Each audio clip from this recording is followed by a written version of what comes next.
Good morning दोस्तों। तो आज हम आप लोगों को बताएंगे कि लवण का जल अपघटन कैसे होता है, कैसे किया जाता है यह सब क्रिया, और ये कितने प्रकार की होती हैं। लवण का जल अपघटन सॉल्ट ऑफ हाइड्रोलिसिस कैसे होता है और कितने टाइप्स की होती हैं, आज हम आपको इसी तरह के वीडियो आपको हम बताएंगे आज। तो देखिए कैसे होता है। लवण का जल अपघटन 4 प्रकार के होते हैं। कितने प्रकार के होते हैं? 4 प्रकार के होते हैं। ये 4 प्रकार के होते हैं।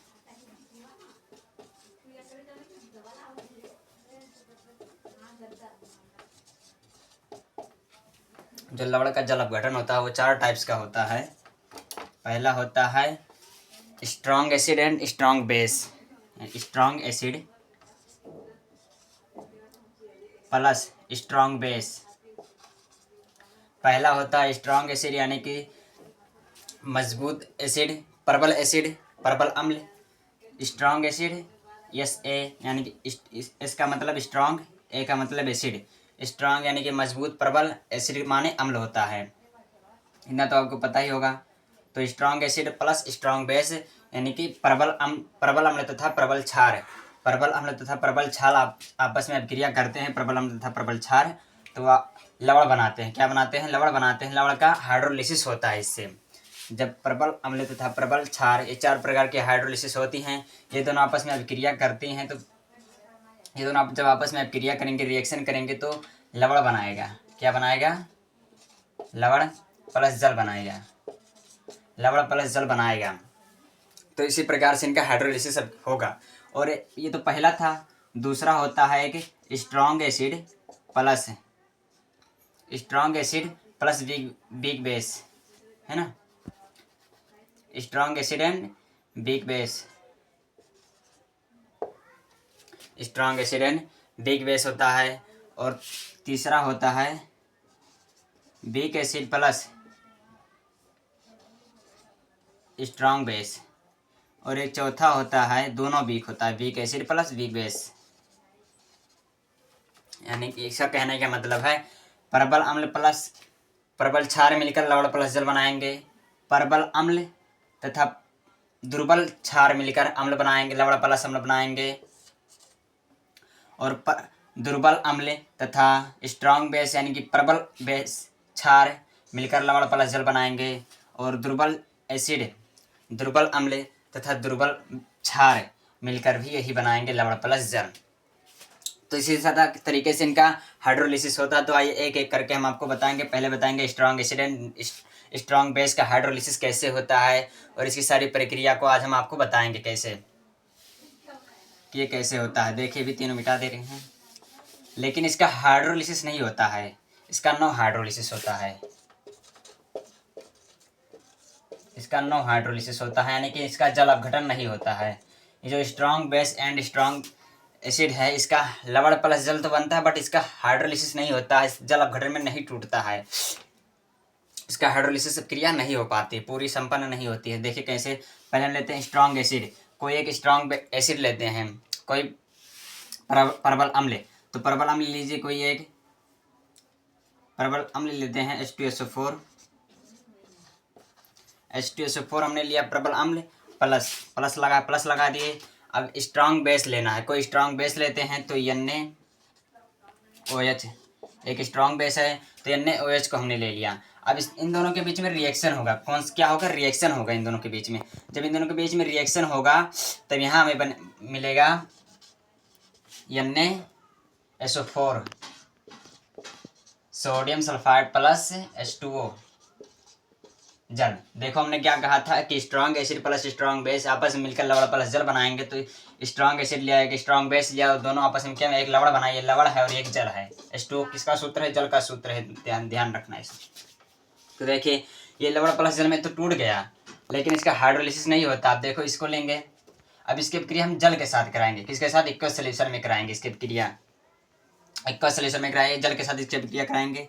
तो NaSO4 प्लस H2O, जब ये रिएक्शन होगा इन दोनों में, तब ये आयनों में टूटेंगे। जल में जो है, तो जल के साथ अब क्रिया कराया, यानी जल में कराया गया, एक्वस सोल्यूशन में कराया गया, तो आयनों में टूटेंगे।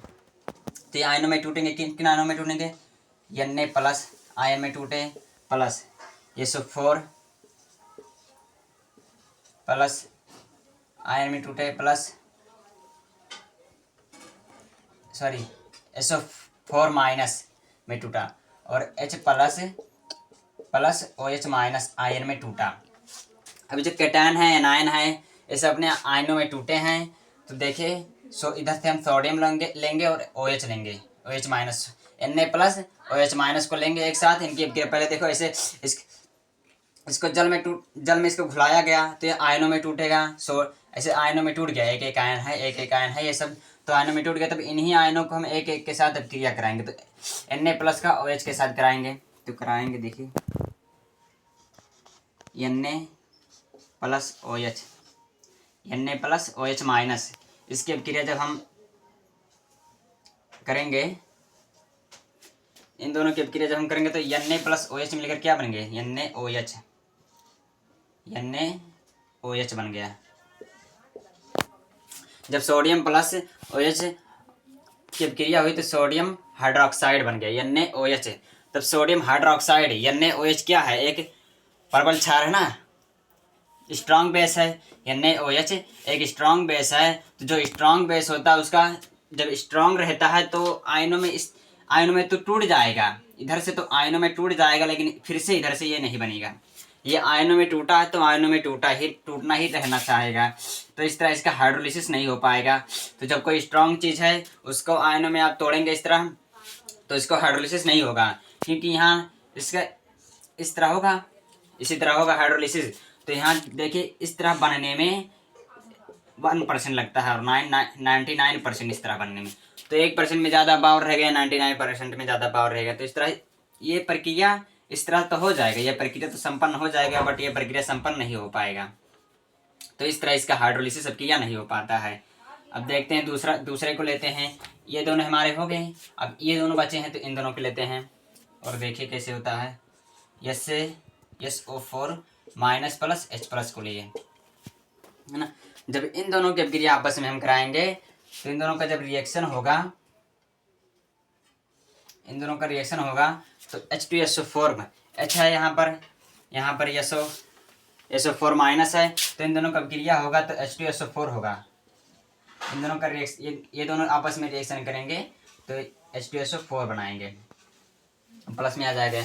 H2SO4 जो बना है, अब ये देखिए वीक एसिड है कि वीक बेस है कि स्ट्रॉन्ग एसिड है कि स्ट्रॉन्ग बेस है। तो H2SO4 हम जानते हैं कि एक स्ट्रॉन्ग एसिड होता है, प्रबल अम्ल होता है। तो ये भी प्रबल है, ये भी प्रबल था, इसका हाइड्रोलिसिस नहीं हो, इसी प्रकार इसका भी हाइड्रोलिसिस नहीं होगा। ये था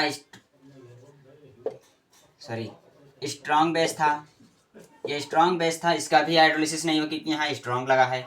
ये स्ट्रॉन्ग एसिड है इसलिए इसका भी हाइड्रोलिसिस नहीं बना क्योंकि यहाँ स्ट्रॉन्ग लगा है, यह स्ट्रॉन्ग है। यहाँ इसी तरह इसका भी होगा, इधर से बनने में 1% लगता है और इधर में 99% चांस है कि बन सकता है। इधर से तो ये बन जाएगा, लेकिन इधर से आयनों से फिर वो नहीं बन पाएगा। तो इस तरह हम बताए हैं आप लोगों के लिए कि हाइड्रोलिसिस कैसे होता है। तो किसका हाइड्रोलिसिस नहीं होता है, तो सॉल्ट अगर स्ट्रॉन्ग के साथ रिएक्शन होगा तो कभी भी हाइड्रोलिसिस नहीं हो पाएगा। देखिए इस प्रकार से हमारा हाइड्रोलिसिस क्रिया संपन्न नहीं हुआ। तो हमने पहला वीडियो देखा था, इस अगले वीडियो में हम बताएंगे आप लोगों को strong acid plus weak base, इसका रिएक्शन आप लोगों को बताएंगे और बताएंगे इसका हाइड्रोलिसिस होता है, सो हाइड्रोलिसिस का होता है। तो इस वीडियो में हमने आपको बताया कि ये चार लवण का जल अपघटन जो होता है 4 प्रकार से होता है। इसमें स्ट्रॉन्ग एसिड और स्ट्रॉन्ग बेस का हम जब लेते हैं पहली बार तो उसका हाइड्रोलिसिस नहीं बन पाता, लवण और जल में तो टूटते हैं लेकिन इसका हाइड्रोलिसिस नहीं हो पाता है। तो देखिए कैसे इसको हमने लिया, स्ट्रॉन्ग एसिड के रूप में हमने H2SO4 को लिया और स्ट्रॉन्ग बेस के रूप में हमने NaOH के लिए सोडियम हाइड्रोक्साइड को लिया। अब ये दोनों आपस में रिएक्शन किए, अब क्रिया किए तो NaOH4 प्लस H2O जल में टूट के लवण तथा जल में बनाए, जैसे कि यहाँ लवण प्लस जल बनाए। अब यही जो लवण था इसकी क्रिया हम जल के साथ कर दिए, किसके साथ, जल में एक्वस सॉल्यूशन में डुबा दिए इसको। तब एक्वस सॉल्यूशन में डूबा तो आयनों में टूटेगा।